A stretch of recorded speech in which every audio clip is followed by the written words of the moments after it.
Greetings and salutations, and Merry Christmas.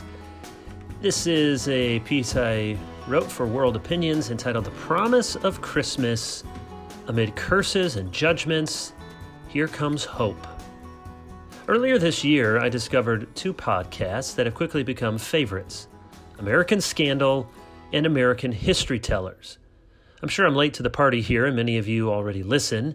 In both shows, the narrator is Lindsey Graham, not the senator from South Carolina, different Lindsey Graham.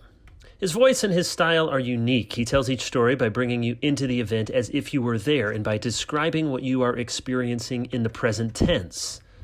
So in that vein, I want you to imagine. It's almost noon.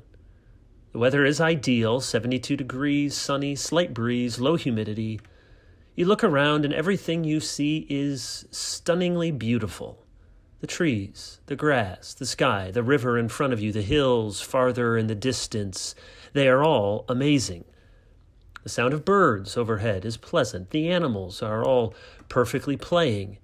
You grab a banana from the tree, peel the skin, and take a bite. It's the best banana you've ever had.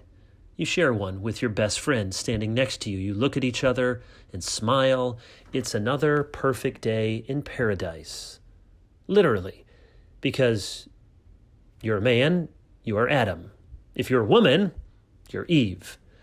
As you stroll through the Garden of Eden, you enjoy each other, you enjoy your surroundings, you enjoy the presence of God in your midst. It's been like this since the beginning. You hope nothing will ever change.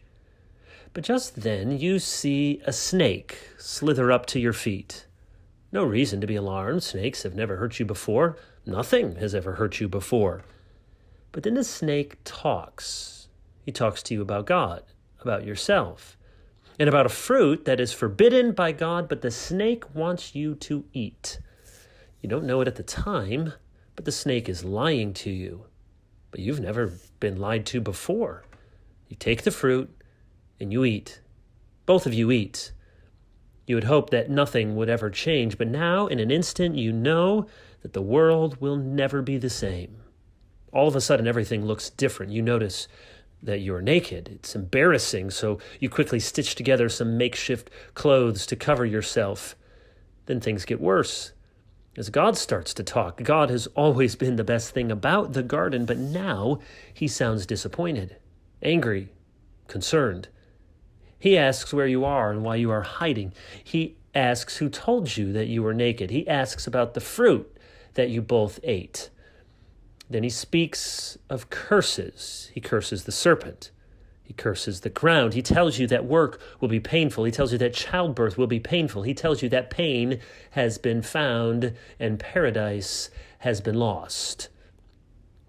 But in the midst of all this bad news, this frightening news, in the midst of this terrible, evil day, there is something else God says. You aren't sure what to make of it at first.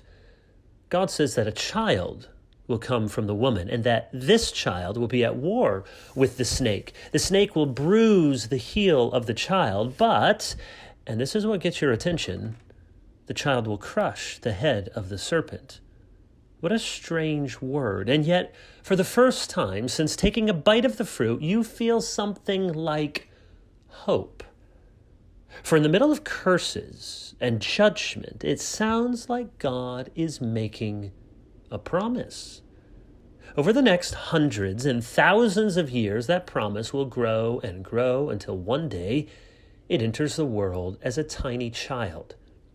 This is the one the weary world has been waiting for. The seed of the woman, Genesis 3:15. The child of Abraham, Genesis 12:3. A lion of the tribe of Judah, Genesis 49:10. A prophet like Moses, Deuteronomy 18. A royal son, Psalm 2:7. And a descendant of David, Psalm 132, verse 11. This is the child long foretold. He is born of a virgin, Isaiah 7:14, a light to the Gentiles, Isaiah 9, and a shoot from the stump of Jesse, Isaiah 11. Born in Bethlehem, Micah 5, come out of Egypt, Hosea 11:1. This is the speaker of peace to the nations, the one whose rule shall extend from sea to sea, from the river Euphrates to the ends of the earth, Zechariah 9:10. This poor, whimpering child is the God of justice and the Lord come to his temple. Malachi 3:1. You can't see all that now as the two of you hang your shameful heads in the garden. But you want to believe. You have to believe. What other hope do you have? How else can your guilt be covered? Who else will save you from your sins? For some, the baby will be a Judean scandal. But for those who dare to hope in the promise, his coming, and now his coming again, will be the greatest story any history teller has ever told.